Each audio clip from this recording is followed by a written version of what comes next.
بسم اللہ الرحمن الرحیم۔ تو آج ہمارے ساتھ موجود ہیں سیدہ تطہیر فاطمہ نجفیہ۔ ہم ان سے پوچھتے ہیں کربلا کے بارے میں سوال۔ السلام علیکم ورحمۃ اللہ وبرکاتہ۔ وعلیکم السلام ورحمۃ اللہ وبرکاتہ۔ کیسی ہیں آپ؟ الحمدللہ میں ٹھیک ہوں۔ خدا آپ کو سلامتی دے آل محمد کے صدقے میں۔ تطہیر فاطمہ، آپ بیٹا ہمیں یہ بتائیں کہ جب مدینے سے 28 رجب کو امام حسین کا کارواں آ رہا تھا تو وہاں پہ ایک بی بی رہ گئی تھی، اس بی بی کا نام کیا تھا؟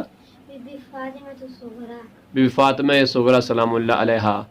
تو امام حسین علیہ السلام کے چھوٹے ننھے سے پیارے سے بیٹے شہزادہ علی اصغر بی بی کی جب آغوش میں گئے تھے تو آپ ہمیں یہ بیٹا سٹوری سنائیں کہ سٹوری کیا تھی، کیوں شہزادہ علی اصغر اپنی بہن کی آغوش سے نکل نہیں رہے تھے، پھر کیوں نکل آئے، یہ ساری باتیں ہمیں بتائیں ذرا آپ۔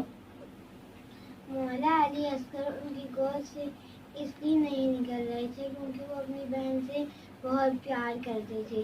تو مولا حسین نے مولا علی اصغر کے کان میں کچھ کہا کہ مولا اصغر، آپ کے بغیر میرے نانا کا دین نہیں باقی رہے گا، حرملہ کا تیر کون کھائے گا۔ تو مولا علی اصغر جلدی سے مولا حسین کے آغوش میں آ گئے تو بی فاطمہ صغریٰ رونے لگ گئی۔ انہوں نے کہا کہ آپ نے میرے بھائی سے کیا کہا ہے جو وہ میری آغوش کو چھوڑ کے آپ کی آغوش میں آ گیا ہے۔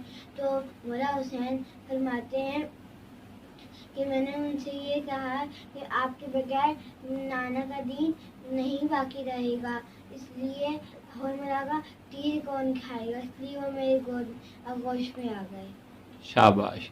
یعنی شہزادہ علی اصغر کے بغیر رسول خدا صلی اللہ علیہ وآلہ وسلم کا جو دین امام حسین بچانے آئے تھے وہ آپ کے بغیر ممکن نہ تھا کہ تکمیل تک پہنچ جاتا۔ تو پیارے بچوں، آپ نے بھی یاد رکھنا ہے کہ کربلا میں امام حسین علیہ السلام کے اس ننھے بیٹے شہزادہ علی اصغر کا بہت اہم کردار ہے۔ آپ کی شہادت وہ مظلومانہ شہادت ہے کہ جس نے رہتی دنیا تک لوگوں کو بتایا کہ کربلا میں جنگ نہیں ہوئی ہے بلکہ کربلا میں ظلم ہوا ہے۔ خدا کی لعنت ہو حرملہ پہ جس نے کربلا میں امام حسین کے اس فرزند شہزادہ علی اصغر کو شہید کیا۔ لعنت اللہ علی قوم الظالمین۔